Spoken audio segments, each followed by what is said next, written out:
What's up, everyone? We are live. So sorry that we are 8 minutes late. I did have to take a dookie, and then I also had to help put my kids to bed. Don't know how successful I was. We'll see. How is everyone doing?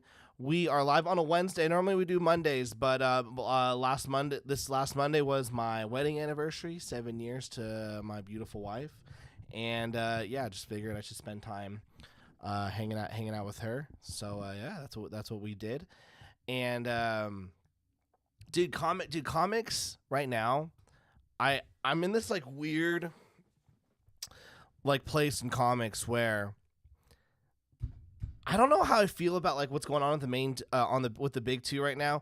The Absolute Batman series is fire. I kind of want to do a topic one of these days where it's I honestly believe, I think that that's the next move for DC and Marvel. Is you already have the canon stuff, the main event, the main universe stuff. You just got to give creative teams licenses to take these characters, give them a 5-year run where they can do whatever they want with that character, and then they leave. So you can go Absolute Batman. That is Scott Snyder's his version of Batman.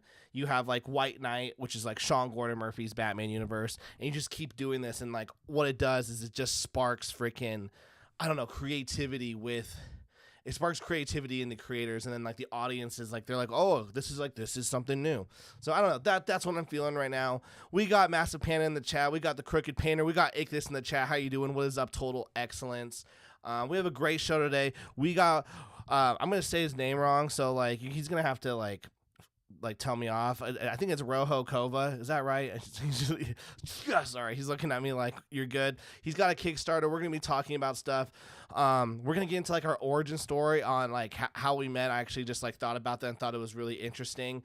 One thing I think is really cool about what he's doing is that he's doing what I say people should do and what I should do, and he's actually fucking doing it, and that is creating building an audience around talking comics, not talking the drama, not getting into the Twitter fights, the creator fights. He's actually talking about comics, the history, the books he's reading, and I really want to get into that and see how he's how he's using that to build his audience and the positives and negative side of things. Real quick, guys, let me do just one funnels. Yeah. Real quick, guys, let me do one personal internet shill. I've got a shill on my own show just once. 22 days left to go. We have Super Plumber Sisters number 1, 2, 3, and 4 currently live on Kickstarter. Link in the chat, link in the description. This is it. This is the full series. That's cool. That's not pasting. This is the full series. So this is if you're man, I want to get in on it. Now's the time to get on it, because after this, we won't be printing any more of these single issues. And if you're and we'll never reprint any of the exclusive covers or anything. So if you want to get in on it, now's the time to get on it. Super excited about finishing this. We have, the story of Mara, Lucia, Winnie, and Wanda. It's a family drama filled with action and comedy. It's a fun book, but there are a ton of deep themes that you can find in this book. Themes of family, forgiveness, misunderstandings, teamwork. I really enjoyed making this book. We got Ichthus saying, "Damn, it's been a long time since you interviewed a creator. Reminds me of the good old days." Yeah, it has been. I think the last person I brought on was Stokes, and I don't know if it was an interview. It was just us chatting. But yeah, it has been a while. Yeah, man, I used to do 2 or 3 of those a week. Master Panda, bro, I didn't start reading comics as a kid because I liked comics. I started reading comics hoping that 25 years later it would be about internet blood sports and political hot takes. Yeah, that's the thing. Aren't you happy that now that's what comics is all about, is those hot takes? that's the exciting stuff. So guys, go check it out. We have 22 days to go. I'm not gonna lie, I kind of goofed. I was planning on this being just a 20-day campaign. So the fact that it's 30, we're in this for the long haul. Seriously, I'm hoping to have this done, and once this is done, I want to start kickstarting Bullet Assassin number 3. We'll get onto that later. Guys, let's bring on our guest. Let me switch over to the StreamYard. because I don't pay anymore because those efforts raised the price like $400. I don't know who they think they are. And let's bring on Rojo Kova. Rojo, how are you doing, man? I'm good, man. I appreciate you for having me on. Dude, heck yeah. We have you and I have an interesting like origin story. Like, if you guys know Coffee Comics, that YouTuber guy, dude, he made a video recently about Common America, and like there was a picture of like the Common America guys at a convention, and it's the one convention that I went to. Like, I never do conventions, and it's the one convention where they invited me to come with them. I went, and he's just like, "Oh, look who it is, the 2,000-pound silly goose," and I'm like, "Damn, okay." That's I hilarious. think that's how we met, right?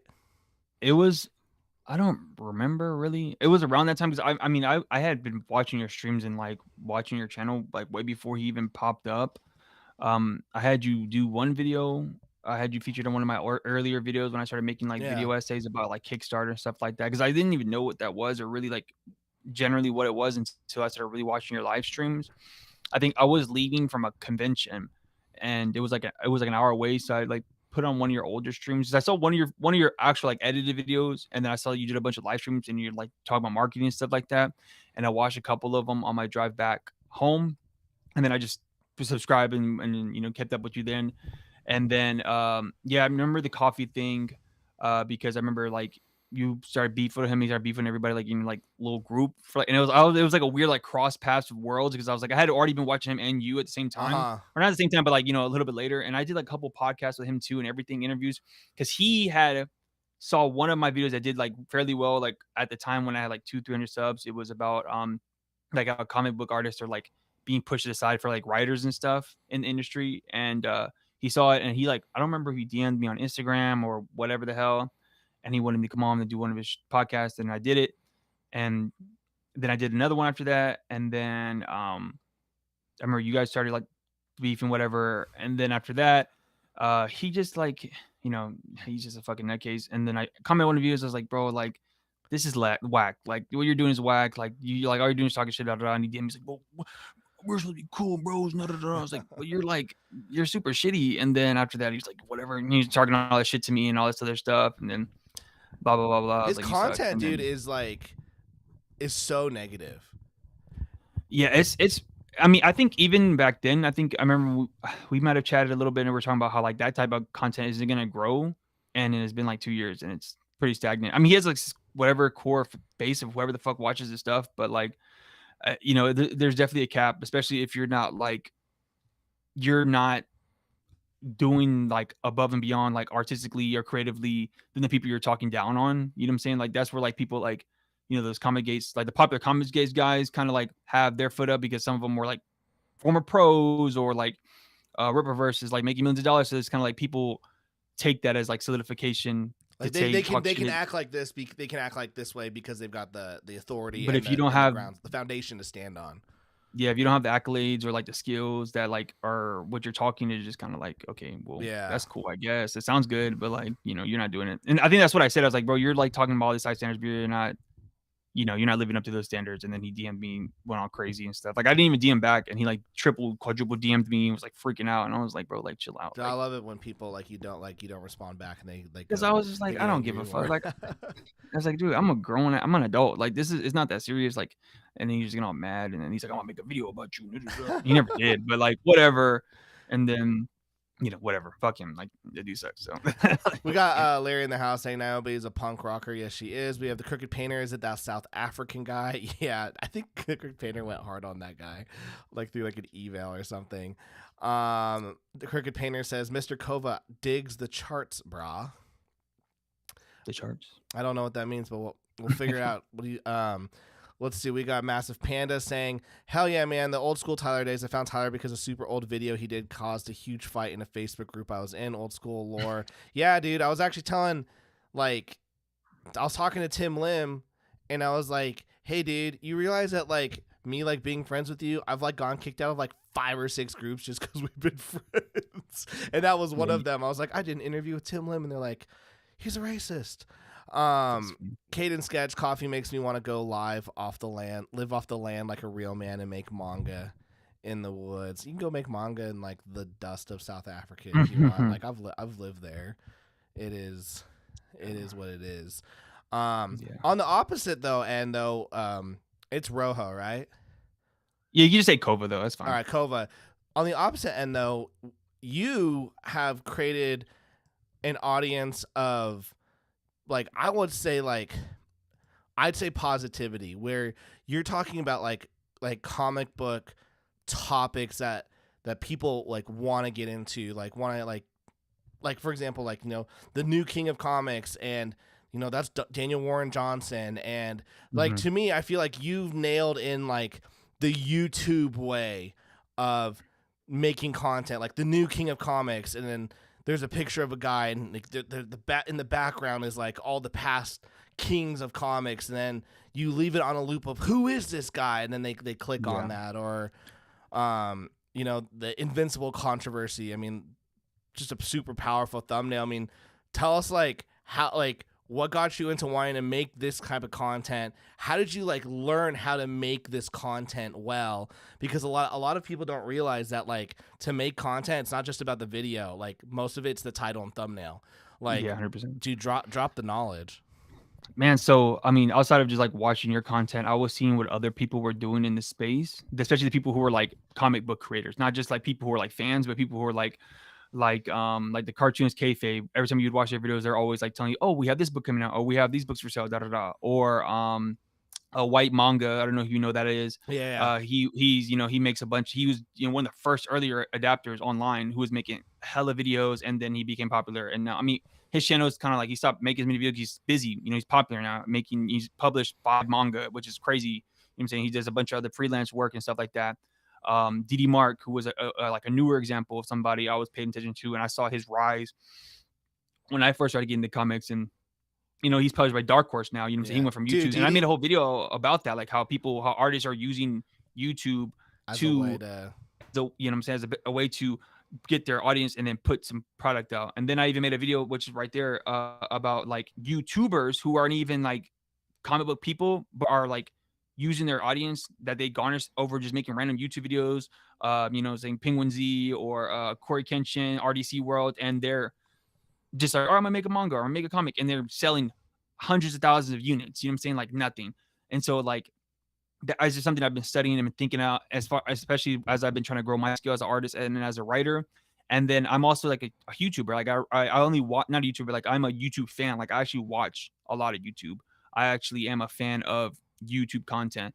So I was just seeing, okay, what kind of content do I actually like to watch? Okay, so how do they do their thumbnails? How do they title their videos and stuff like that? Like those are literally the most important things. Like that's what gets people there.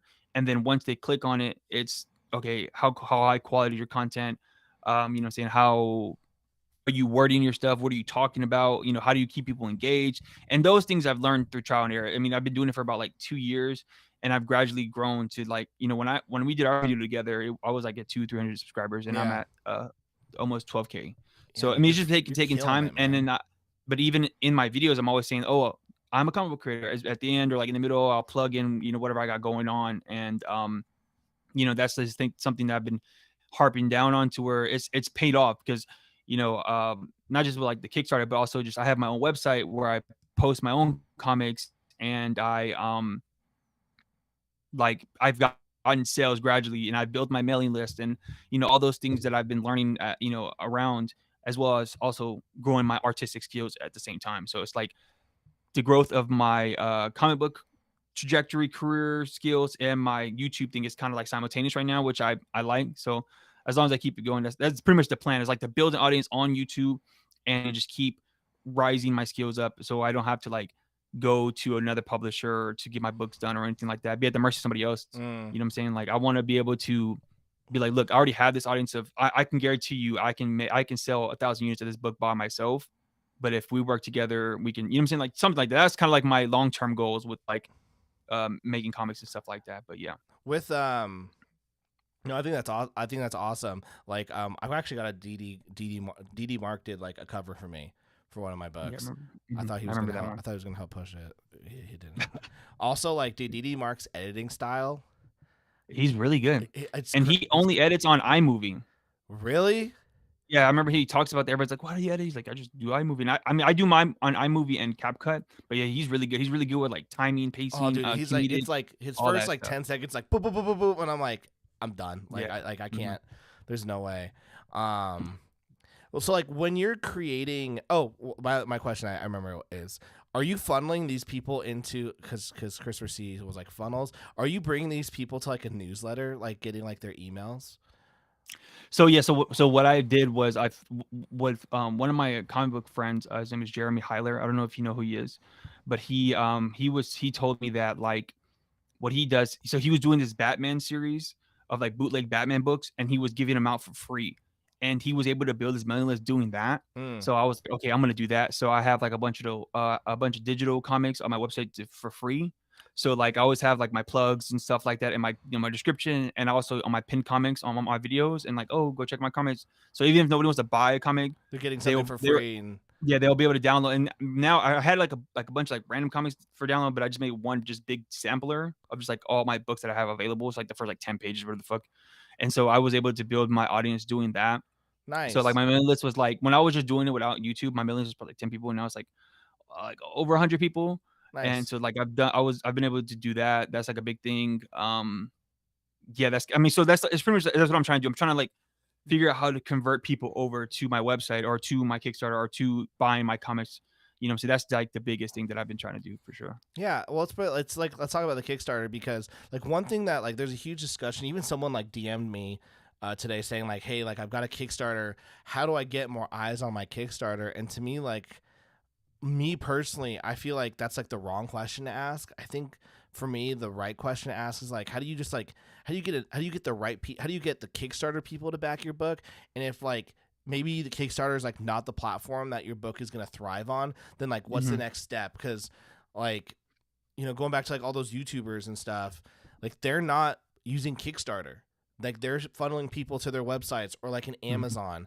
And Yeah. so like one thing I hate about like when people are discussing like indie comics is there's so much like focus on the Kickstarter aspect. Like what are the numbers on Kickstarter? What are you doing on Kickstarter? I'm like someone asked me like, "Hey Tyler, what if your books were like not to hit 10K?" On, and I'm like, dude, I don't care because like my goal is to get to the trade and then I start selling that shit on my website and Amazon forever. Like I'm just trying to Yeah. get to that point with the floppies. Yeah. 100%. I mean, like the Kickstarter is just like the foundation. Even like if I was just to make $500, I would be able to flip that $500 and make $1,000 because obviously every book after that is paid for. Whether what I'm saying, it's already funded. That's what the whole point is, and then you can just pedal them. And it might not be all at once. It might be over a span of a year or whatever. But like you're gonna make your money as long as you're smart with your business. You can reinvest in, and that's what I've seen what you've done with all your Kickstarters. You use the funding from one Kickstarter to fund the next one, to fund the next one, to fund the next one, and so I mean, even with my like comics, like I like this isn't my first time making a comic. This Kickstarter is like my eighth comic that I've made myself. You know what I'm saying? Like, so it's not like this isn't my first time. I know what it goes like for printing costs. I know how much it is to ship stuff because I've shipped plenty of comics throughout the last couple years. You know what I'm saying? So it's not like I'm novice to this idea. So like, I already know my expectations. I already know what to do and stuff like that. And then even like for the Kickstarter, I knew that like, okay, what's the best way for me to get a bunch of eyes on here? So I made like a bunch of like Instagram shorts and Instagram reels, and I had them already lined up for like the campaign to launch for like certain things. For like I have different covers from different people. I make and even on my YouTube, I do like YouTube shorts, and even that Danny Warren Johnson video, I timed it right to where I dropped it when the Kickstarter. So I have like an ad, I got a sponsorship for Mm. that video, and a bunch of stuff that like accumulated. So hopefully that drew people in, obviously, and also I was promoting like the pre-launch page. So I was trying to get as many pre-launch signups as I could, even though like probably like only 10 of those people actually like signed up first day, but whatever. Hopefully they'll come in at the end. But you know, but There's like I saw people talking about that and stuff like that. So yeah, I mean like the long like one thing that is important I think to realize is like if like you for example like looking at like your channel like you're probably doing like several thousand views a day, several thousand views a day on your channel, and yeah. most of those people are not gonna, even if they like love your content, they're probably not gonna want to sign up for some platform that they don't know about just for you. But once like this book is done, then you can be like, hey, it's done, it's off the Kickstarter, now it's on Mhm. my website. Now then Yeah. they might go like, okay, now's the time. Or maybe like maybe in number 3 you're like, hey, like this really cool thing happens in number 3, and someone goes, wow, that sounds cool, I guess I should start at number 1. Yeah. And like that's how I got into Jujutsu Kaisen. Was I saw a panel of like a big fight in like the Colon games, and I was like, oh, that's cool, what is that? And they're like, oh, it's Jujutsu Kaisen. And I'm like, Mhm. well, what volume is that? They're like, oh, it's like 12. And I'm like, okay, I guess I should start at volume 1 then, because like I want to get to Yeah. that point. And like it's just the consistency Mhm. of putting stuff out, and also realizing that, you know, the thousands of views you're bringing in, maybe it might take someone to watch like 5 or 6 more videos before they go, hey, yeah, I'll give this a try on, you know, the website. Yeah, I mean, it takes like a first you have it takes like a couple hours for people to even like want to like you, and then it's gonna take even more effort for them to want to, give you money or whatever that, whatever the case is and stuff like that. And I know even like though I have like almost like 12K subscribers, get hundreds of thousands of views every other couple of videos, it still takes time to build that foundation, of like people want to see you being consistent. People want to see you getting better. People want to see if you're for real or fugazi, stuff like that. And then like obviously you need to be prepared too whenever that time hits. Like that's why they say like luck is being prepared when the strike, whatever the Mm. hell is, whatever that phrase is, Luck, be luck, prepared for whenever things. luck is when hard work and preparation meet, or something. Yeah, maybe some shit like that. Yeah. So like I feel like this was a good time to do the Kickstarter because I really believed in this comic. I really thought it like this is some of my best artwork. I've been like had built up a big community of people that like I fuck with me and stuff like that. Not just on YouTube, but on Instagram. I'm in group chats of people, artists who are like super dope and awesome that I've worked with a bunch. And so I just felt like good about this project, and I just wanted to try my luck, honestly. Just like seeing what seeing what you talk about, seeing what other people talk about, and just kind of like obviously I didn't think I was gonna be like making millions of dollars, but I just want to see like, okay, what can I do this year? Okay, next year, what can I do next? And the next Kickstarter and stuff like that, or whatever the next project is gonna be for myself. So that's just kind of like what I've been doing. Like I have like it's like a 5-year plan. I've essentially been uh processing every year with as I've been making comics, and then after, so I'm on year 4 right now. So like next year will be year 5, and after that I'm gonna revamp and see where I can go from there, and just stuff like that. It's really just like prepare. I'm like super meticulous about a lot of things, and I knew that like growing the YouTube channel was something that would help me a lot, and it has. You know what I'm saying? Like so. Yeah, I'm curious. Like one thing that like I've been wondering about is like the essay type videos. Like they can get like really big views, as you've seen. And then I've Mhm. always wondered, like, can that tie in though to like the personality though? Like can the audience get invested though in the personality of the creator? um like for my channel, I don't like I it's been very much like, oh, Tyler, and I've kind of created like a more creator type community on Draw and Talk, Yeah. which is why when I created my other channel, the Manga Cafe, I wanted it to be more like reader focused. And I was pulling in like 2,000 views, long form, and then like my highest short got over 2 million. Oh, wow. But I didn't feel like that audience was invested in what I'm doing or who I was. They were just Mhm. invested, like, as long as you're talking about the book that I'm reading that I like, then I'll keep pursuing then I'll keep watching the content. But I could care less who I don't care who the messenger is. I just want the message. And to me, I was like, man, I think I want them to care about the messenger too. What are your thoughts on that? Yeah, so I mean, it just one, I try not to stick to one topic each video, so I'm not just drawing in the same like, oh, I made a video about Naruto now, or like my Invincible video, for example. I could easily just make an Invincible channel because I'm a big Forever. Invincible fan, and then and it's still going on, it's still super popular, and I could have just, but I don't want like what my goal was for my channel was I want to bring in people who actually read and buy comics. I don't want to make videos on teaching comic book creators how to do this or show people how to draw this or the behind the scenes of making comics. Like, nah, I don't want to do none of that shit. I want to bring in people who are curious and interested in actually reading comics and not just Batman, Superman, or telling origin stories or when this character is created. I want to do, I call it comic book lore. So like I'll find like random ideas. Like I did a video about a guy who got arrested for making comic back in the 90s. Danny Warren Johnson, who's like a newer creator who's just blowing up right now. He's one of my favorites. And even when I do videos, I like to put in my own personal like spin or like my personal ties to certain things. I think a good thing would be like showing your face a lot, which I don't do because I have a hard time like reading my script and like speaking in the mic into the camera. So it's like really, really hard. Like I don't. So it's just faster for me just to Do you record know it what and then you edit need it to out. get? You know what you need to get with your YouTube money, Kova, is the Elgato teleprompter.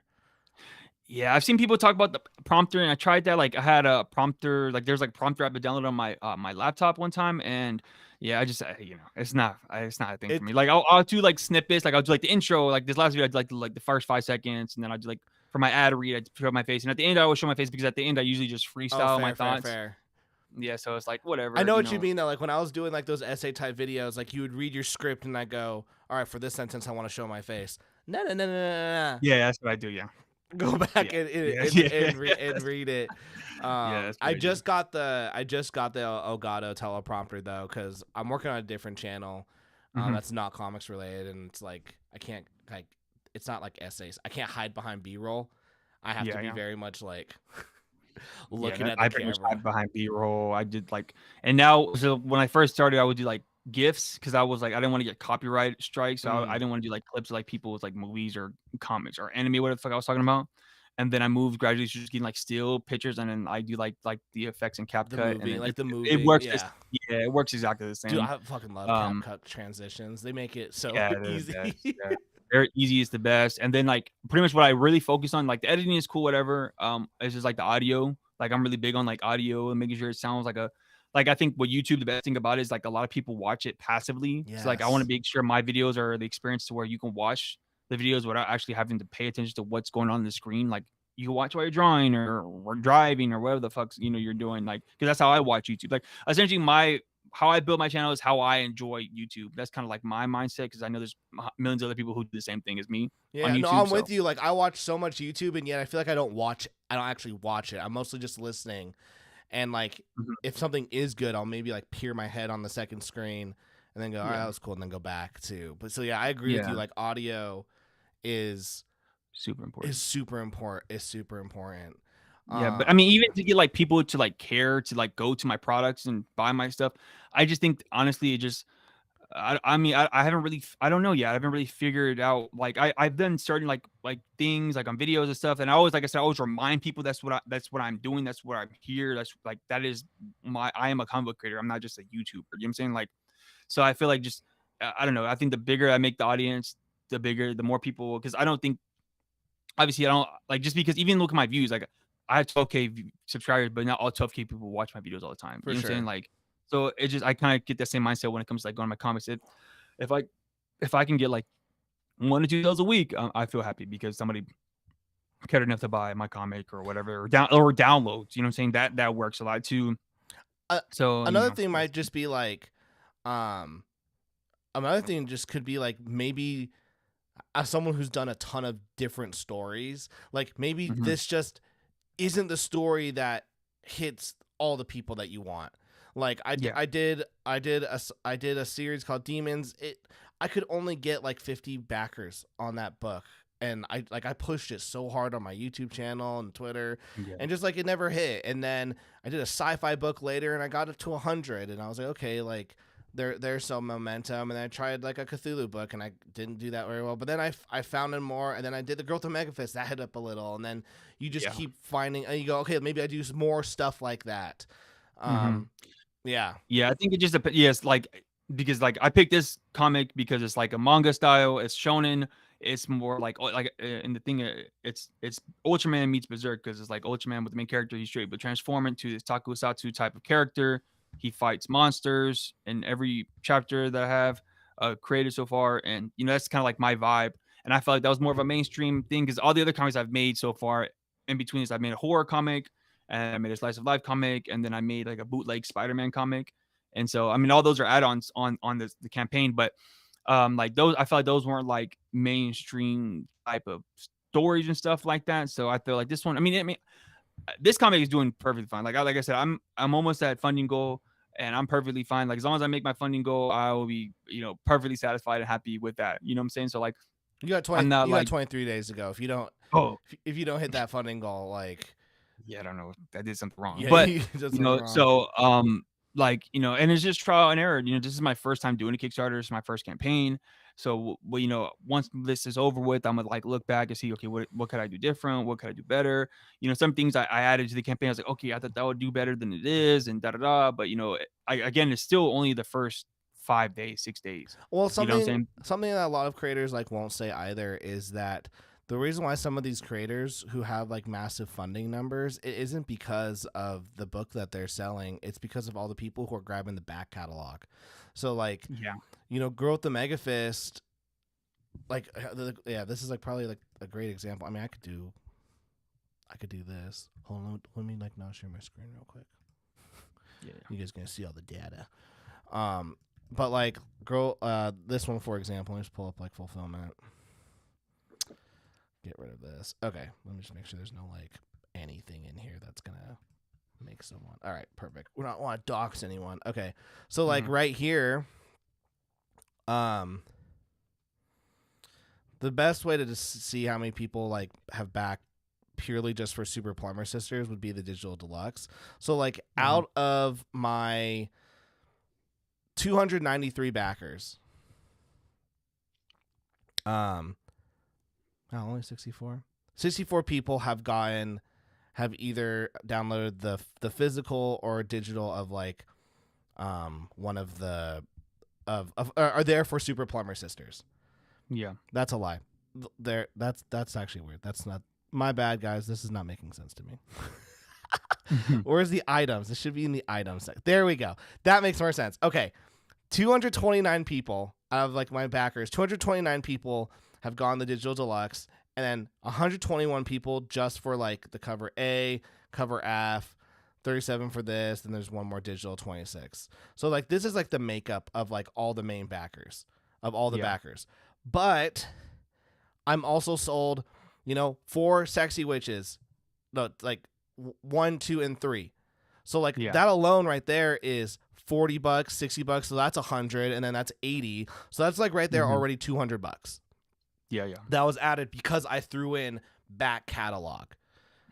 Same thing with this. Another like these are each $10. So but you get what I'm saying. Like because you have all of these, it's not just the fact that Super Plumber Sisters sold all this. It's like, no, my back catalog is propping up these numbers. Like when someone buys Growth and Mega Fist and each one's $15, like that's gonna raise up. And it's small.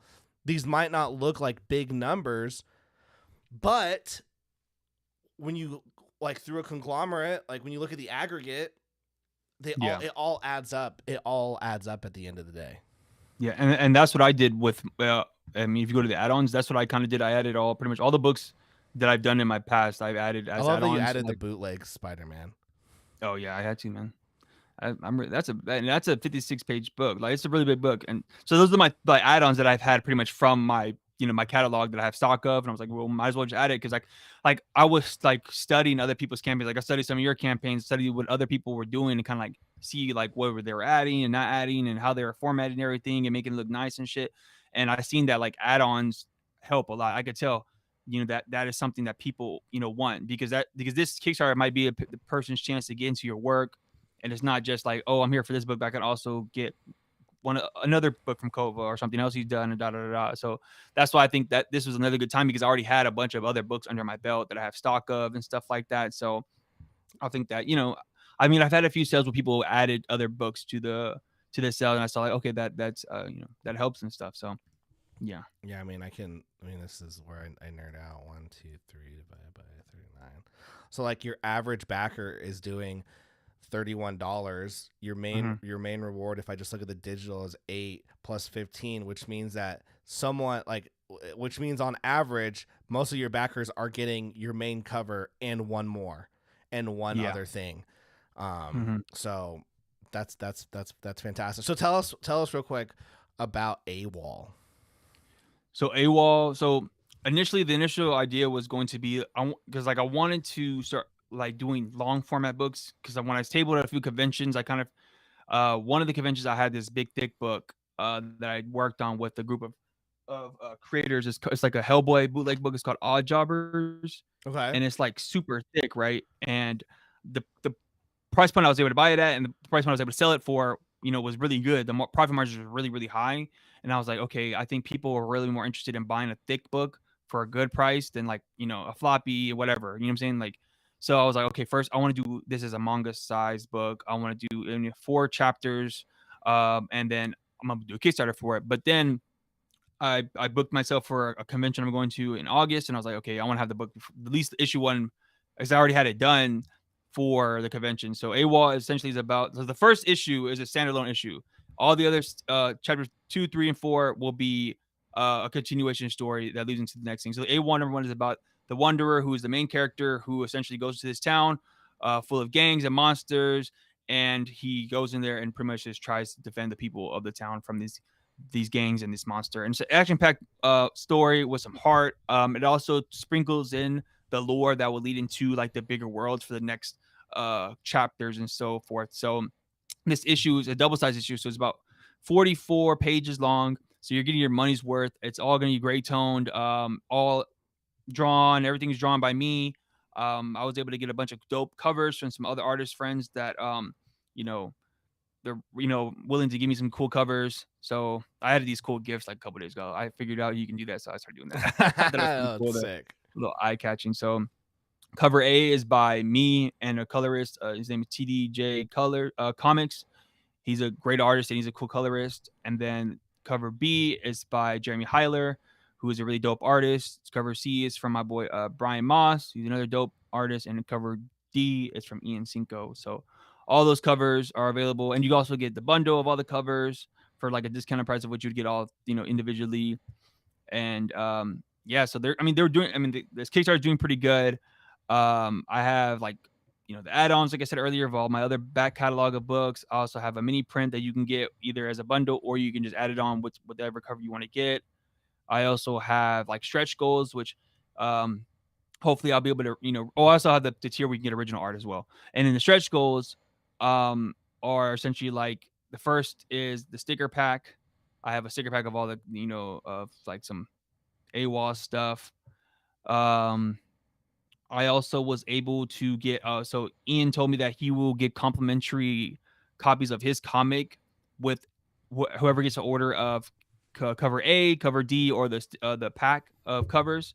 So anybody who backs one of those tiers will get his comic Neon Spring issue number 0. And so yeah, the stretch goals were sticker packs. Everybody gets sticker pack, whoever packs physical or above. The second stretch goal is everybody will get a copy, an early edition of volume 2 of AWOL, which is already pretty much done as well. I'm not going to do any floppy. So after this campaign, everything's going to be like the Takuban, like the trade size of the books. It's going to be all 4 chapters, which will probably be around like 120 something pages or more. Oh, and so then AWOL number 2 will be thicker? No, it's going to be just chapter 2. So it's going to be about, I think I have right now it's a number in like 30 something pages. Oh, but like you're not going to Kickstarter something until it's the Takuban.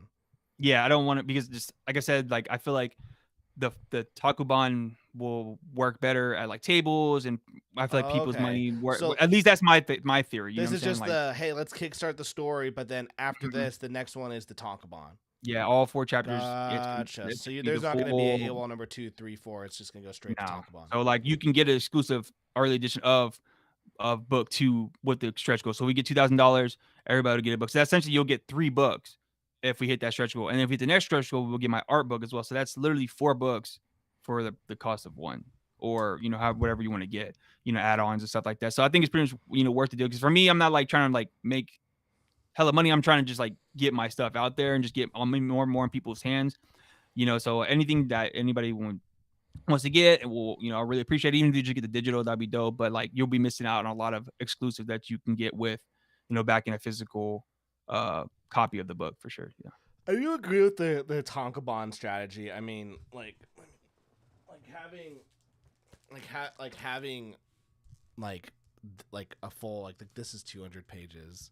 Mm-hmm. Like it looks cleaner on like a convention table, and people kind of go like, if you're able to price it right, they can be like, oh, like I feel like I'm really getting something worth your bang. Yeah, because I mean, like the floppy, like, and that's why I make my floppies always double sized, because I feel like because obviously you have to, unless you're like selling thousands, 100,000 a book, you have to put your profit margin price at a good price point, or you're not gonna make any fucking money off of it. If you're trying like only 100, couple hundred, or even less than that, like I'm not selling like hundreds of books. You know what I'm saying? I'm saying like 10, 20 every couple months. You know what I'm saying? So like I have to, price it, and which is pretty much a central price around the indie space. I remember when I first started getting into like indie space, I was like, why the fuck are these floppies so expensive? Like, you know what I'm saying? But it's now that I've typical been in now. behind You the get curtain, it. I kind of yeah. So it is what it is. But that's why I always try to make it double size, like either 40 pages, 50 pages, or whatever. But when I went to conventions, even though it is that long, it doesn't matter because of the way it looks,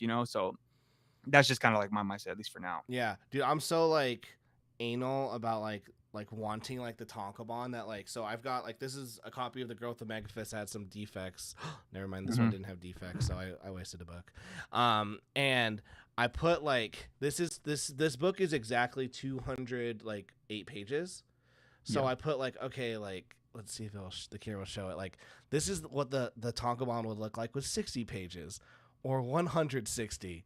So I could be like, all right, so Super Plumber Sisters is gonna like look like this thick. Like, all right, that's gonna that's a nice thick book. Or then I go, oh, the book's only gonna be 60 pages. 120 looks better. So yeah. People like that. People like that Tonkabon type of graphic novel for my Western novel, manga, whatever you want to call it. But like, I think, and also you don't really see that many indie creators even get to that point, or even like because a lot of people like they write, so that they're at their mercy of the people who they have to hire, or they're even able to hire. Whereas I'm writing and drawing everything, so all I'm pretty much doing, like even this Kickstarter, everything's done. So all I'm pretty much need is just for the printing costs and shipping, and then if we get those stretch goals, getting all those things done, like getting all the prints of the second book, the art book, stickers, all that stuff. Yeah, so you're just at the mercy of the backers. Yeah, I was talking, like my editor sent me this. I need to respond to him. Like these are the kind of comics that I'm thinking of, like once Super Plumber Sisters done, I'm not replacing the series. Like I'm not like, all right, now let's do this one. I kind of want to like go like, okay, like how can I keep making comics to like downsize?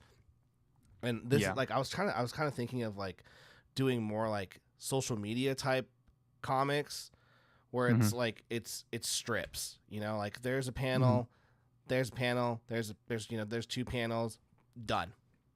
Yeah. Well, what are your thoughts on those? I mean, obviously that's like one of like the oldest forms of comic books, like going back from like newspapers all the way to now. So I think there's a market for all that type of stuff. I just think that it really is just what you're able to do, what you want to do, and then how consistent you're able to do it. I think that's like the most important thing.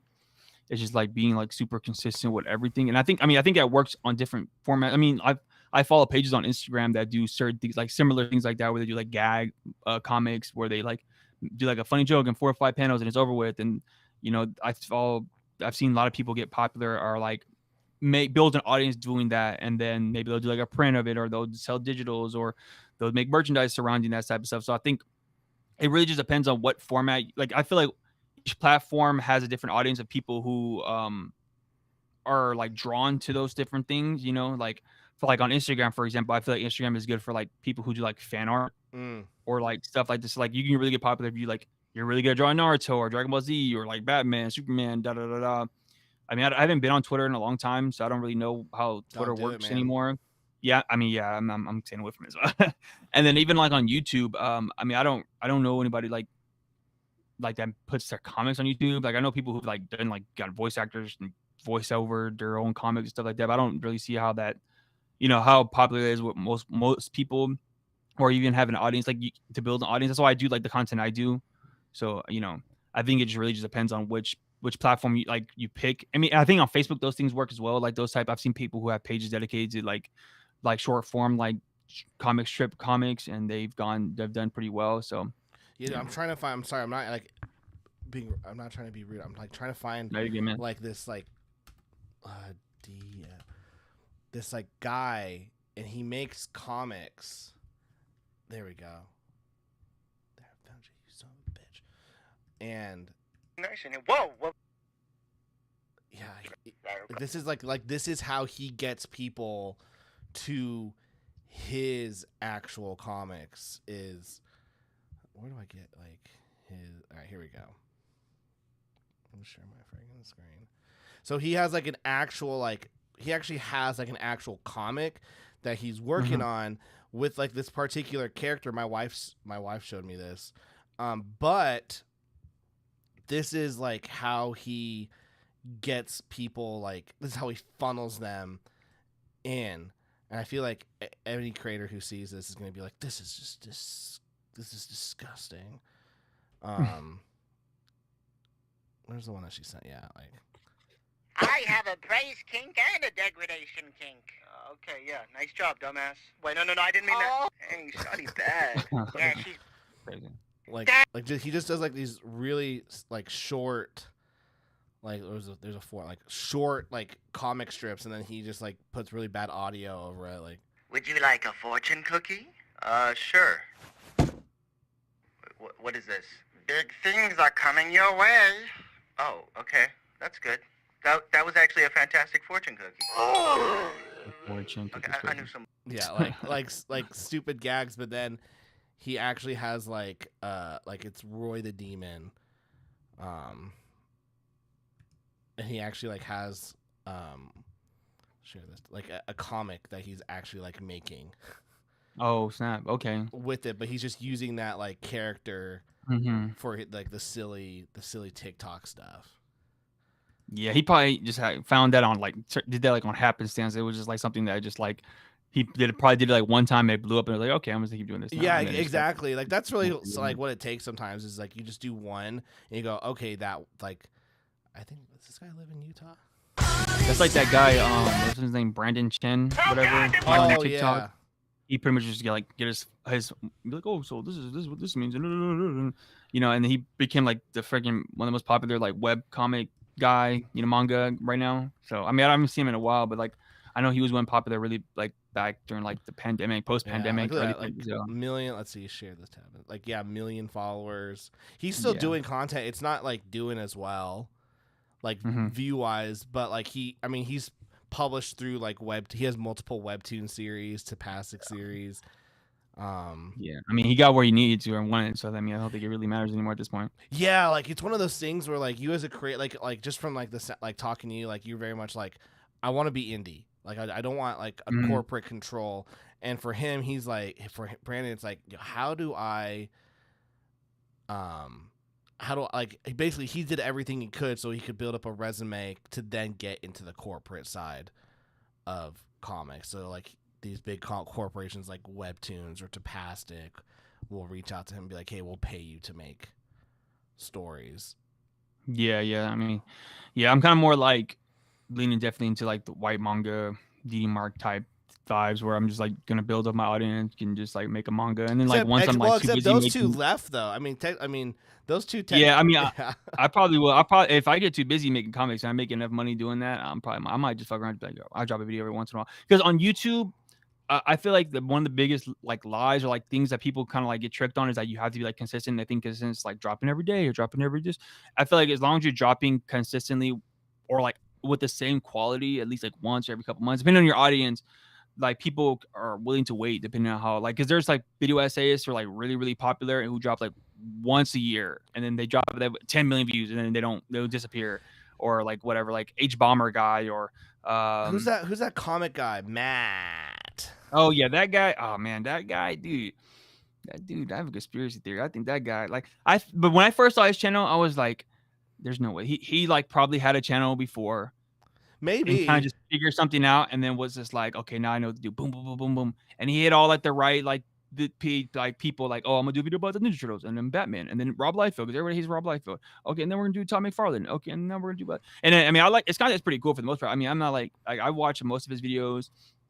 You know, so he's really got high quality, good editing and stuff like that. But like, yeah, he doesn't drop. You know, he's probably like honestly, I think the most popular guy that came out of nowhere and just struck it out of the park. And like once a month he's putting out something. Yeah, even you know that, and he's getting like millions of views on most of his videos, or he has a handful of videos that have millions. And you know, there's a lot of comic book YouTubers who have I've seen who have a lot of subscribers but don't get like shit views like at all.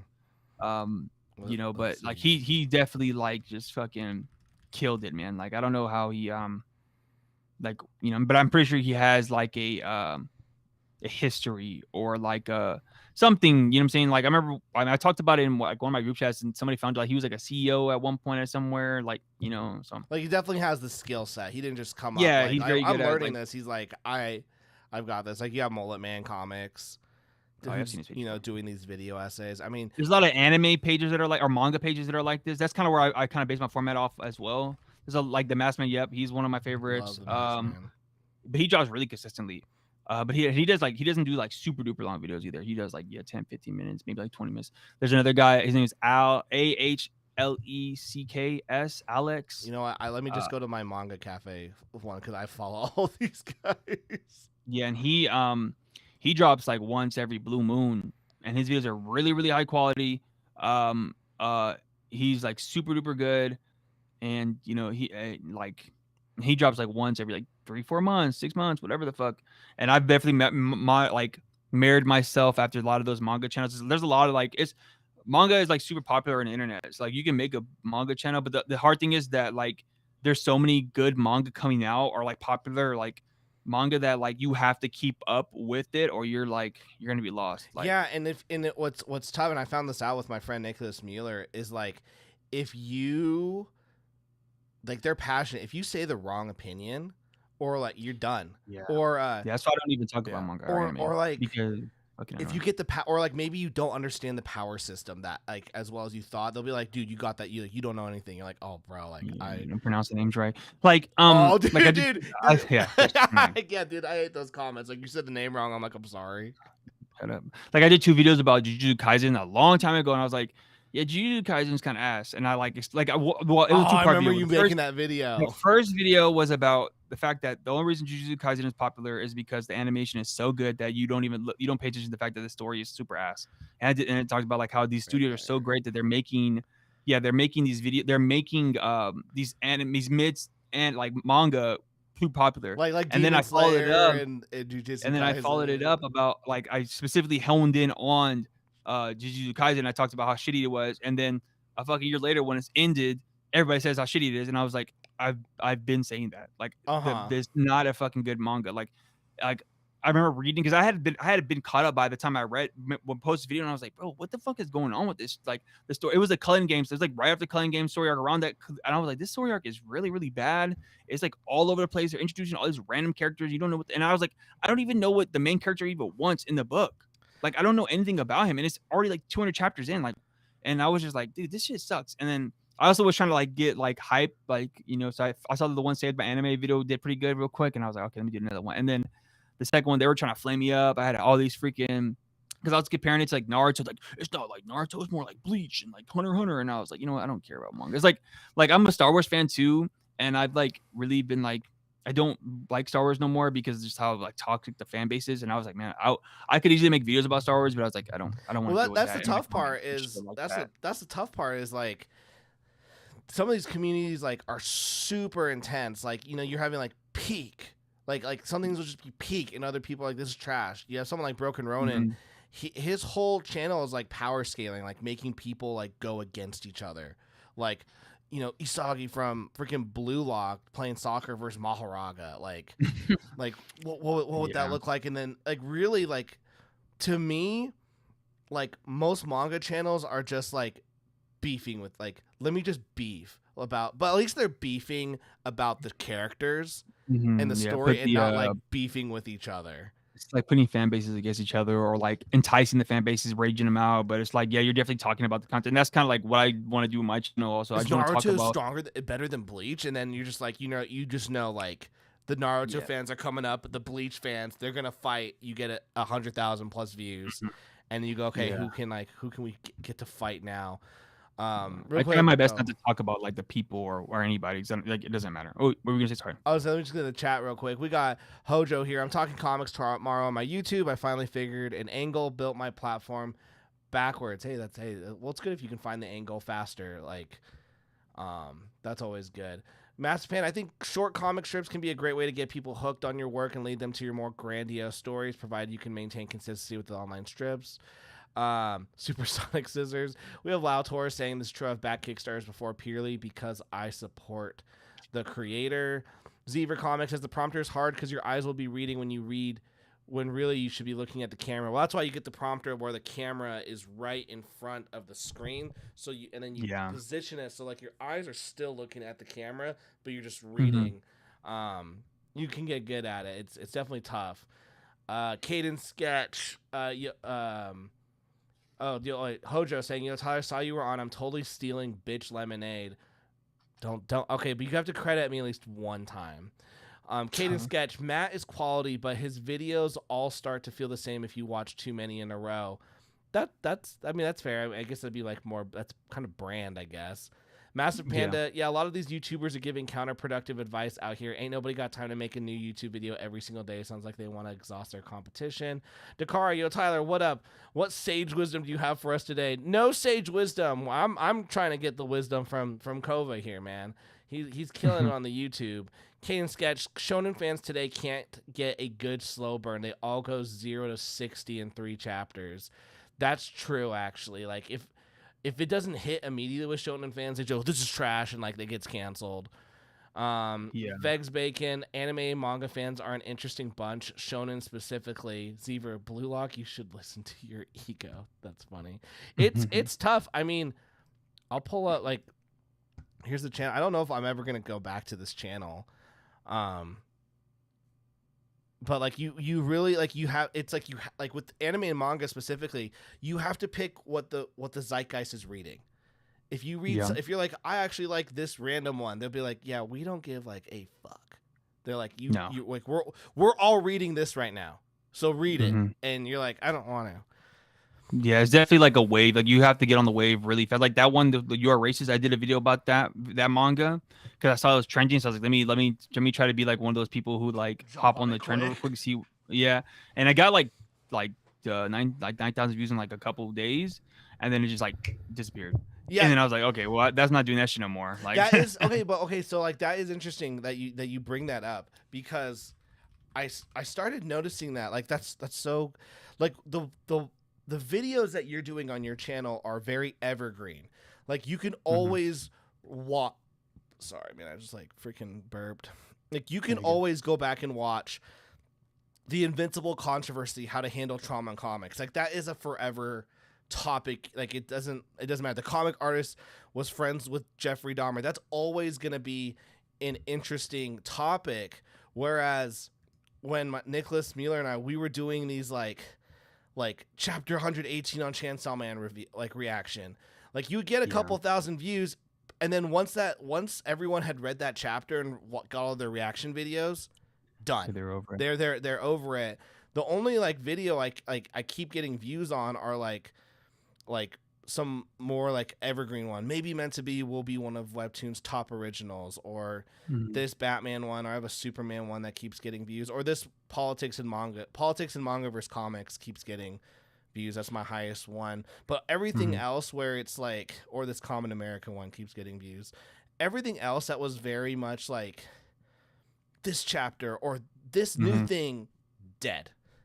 Like dead after a week or two. I call those algorithm traps where like you see everybody's doing it and it's getting like hella views, and then like it just, if you don't do that no more, if you stop doing it, you're not like with the consistency, it kind of just dies down really quick. Like how-to content tutorials are like that, where like people will come for that tutorial, but if you're not doing tutorials consistently, or like after a while you'll run out of like what to teach people about certain things, because it's like let's do it all over again. The 2025 version, 2026 version, and like I've seen a lot of people do that crap, so like that like hurts people a lot.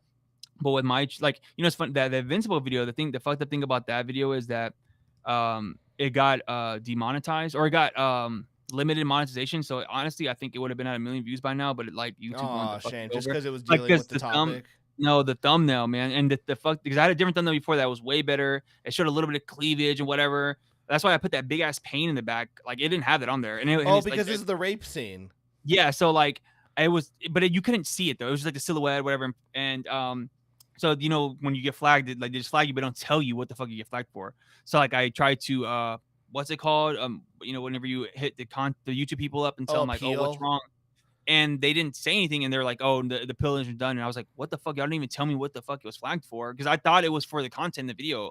But I was like, but they didn't say it. And then I ended up emailing people, and they're like, oh, it's because the thumbnail, but it's already too late. Like, you already approved it twice. I was like, are you fucking kidding me right now? Like, and it was getting like 10,000 views, 10 hour, every hour, like, and I was like, oh shit, I'm like, and then it happened then, and boom, they turned the faucet off. All the the thing views that should have been fucking- kept you making money. yeah. Dude, it so fucked hopefully me this so one's bad. hopefully like this one's bringing you in. Yeah, all the like, I mean, a lot of them do pretty well for the most part. I mean, it just random spurts at this point, you know, like, you know, it just really just. How do you depends, find know? how do you find the topics? Half of those most are stuff that I already knew, like prior to. So like the Jeffrey Dahmer one, I already knew about that comic. I read that comic a long time ago, so I was like, oh, this is cool. And that was the first video that really went viral for me last year. Like I was like, let me do a video about Jeffrey Dahmer. Then this cartoonist who I really really like, and it blew up. And then the X-Ray Superman video, that's about somebody's bootleg Superman video comic, and I actually got to interview the creator. He's super cool, and that shit blew up. The guy right there, Mike Dean, the white dude. Yeah, that one, that same thing I was talking about, the First Amendment, how he was arrested, and and just like they're just things I already kind of like knew about a little bit, and I'll do a little bit more research, find some clips, interviews, or whatever, and add it in, slice it in. And then, I mean, not really that many have actually had to like, even like the one about what's his name, Gene Simmons' son, bleaching, the Bleach one. I knew about that a long time ago. The Black Superhero Paradox, that one's more like me just kind of like seeing how the landscape is and how they treat Black superheroes. The People Show one, just like a lot of these are just things I already kind of knew about. So like it's easy for me to write. It's just adding more context and then trying to like format it into a more enjoyable listening experience. You know what I'm saying? We're Make just it like more, like you're trying to like leave like, but then this, and you're like, oh, and then they keep watching. And you then kind of like this. that, yeah. I'm not like super dramatic yet with it, but like I just kind of like I like to like teach you about the curator, teach you about the work they do, and like what like the Peach and Mocha video I talk about her origin story, and then like how people would like fucking fight over her comics at conventions, or her signatures, her original art, you know, stuff like that. And it's just like different things that I kind of come up with, and I try not to force it, because if I force it, then I get like, you know, I won't get the good views and stuff like that. And it's just you know, So you're very it's much given. like you have to believe in the topic before you're not just gonna like what are the topics I should. What's trending right now? Which comic is Yeah. popular right now? You know, I'm just gonna like whatever, because I don't want to do reviews. I don't want to do how like teach you about this character, or just like I want to teach you about something that's like interesting and more niche about like comic book. I guess I could call it comic book lore, like in history and stuff like that. That's more what I'm trying to lean into. No, I dig that. So Mhm. we're about to hit I think we hit the hour, but let's go Okay. back one more time to AWOL, guys. Tell us about AWOL. Am I even saying it right? AWOL. Yeah, AWOL. Yeah. All right, perfect. Yeah. Tell us about AWOL. Tell us why people should check this out. Feel free to shill whatever you need, your YouTube, your Kickstarter, Mhm. and the chat. I'm going to put this link while you're talking. I'm going to put this link in the chat. This is also in the description as well of this video. So, for who was here earlier, whatever, AWOL is about a wanderer who goes into a city full of monsters and violent gangs, and just goes and just it gets down. There's a lot of action packs. If you're really into like Ultraman, Berserk, things like that, this is a comic for you. It's double-sized comics. You're getting a lot for your money, where the comic's already done. So essentially, you're just paying to get the books to your door and printed. I have a bunch of cool covers for it, a bunch of good add-ons on there, like back catalog comics that I have. Excuse me. I also have a bunch of cool stretch goals that I would like to be able to hit, which will give you more comics for the price you're paying for one. You're also, if you back certain tiers of this campaign, you will get another comic for free, which is by my boy Ian Cinco. So it's a lot you're going to get out of just one pledge. So, you know, I really appreciate it. It's my first campaign. So it's doing so good. We're literally almost to the finish line. I'm at 80% around there. So I need like a couple $100 more, and then it'll be a guarantee that you're going to get this book. It's not like you have to, you know, you're not sure, have to wait up in the air. The book is going to be there. It's already done. It's already, there's not going to be a long wait period. So once the book is done funding, it's going straight to the printer, and I'm going to be shipping them off immediately. I'm not going to wait. I'm not going to do none of that extra crap, because I hate when I back campaigns and I have to wait hella months for people, or, you know, never get a book, which happened one time. You're going to get the book, and you're going to get probably some extra other stuff in that book as well. So I really appreciate you guys, you know, get me to that funding goal. Also, you can check me out on YouTube, where I do video essays on a lot of different topics on YouTube, on like comic book lore, things, maybe on your favorite creator, your favorite comic, random events in comic book history.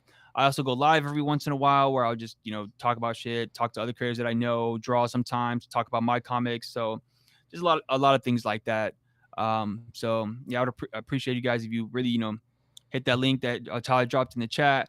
Get the Kickstarter a look-see, and yeah, let's get this thing funded. Let's get this bread, guys. Let's get this bread, guys. Yeah. If you enjoyed Kova's time on the show, and if you want to go check out this Kickstarter, the link is in the chat. The link is in the description. You have 23 days. Like if you didn't know this about Kickstarter, as long as you have the funds by August 9th, you could put in $1 million right now. As long as you have the funds by August 9th, you will be good. So, back this up as soon as you can if this is something that you are interested in. And then go check out Kova's YouTube channel, because I really believe that we need good YouTube channels for creators where it's just not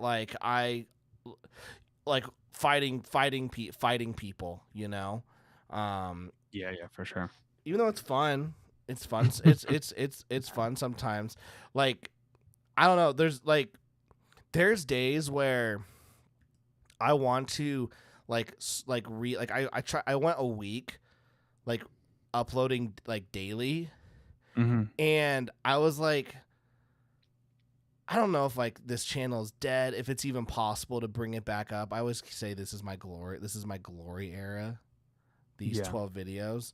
I don't know if I'll ever hit that ever again.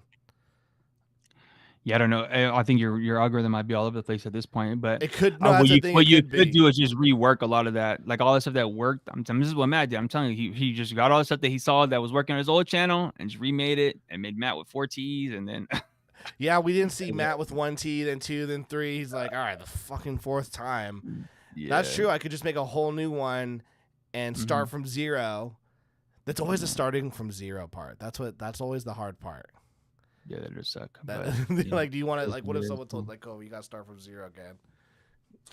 Yeah, I would be very hurt, especially just once I hit the partnership thing, I was like, thank God. I'm not making a hell of money off of it, but it's it's nice to have that little bit of extra money to reinvest in my stuff. Yeah, it probably makes making videos a lot easier as well, because you're I'm getting you're probably getting a couple $100 a month. Yeah, something like that. Yeah, he's in the thousands, guys. He's in the thousands.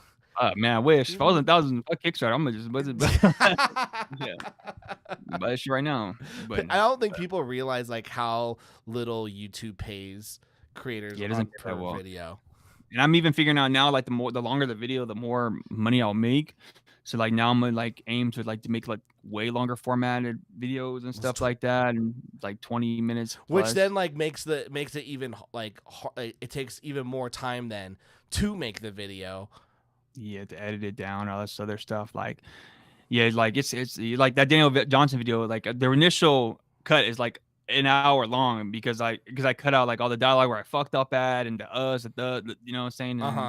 Yes, and it ended up just only being not even 30 minutes. So I can imagine people do 2-3 hour long videos, how much raw, uncut stuff is there that they have to cut down to get to that time. So, yeah. How long does it take you to make a video like this?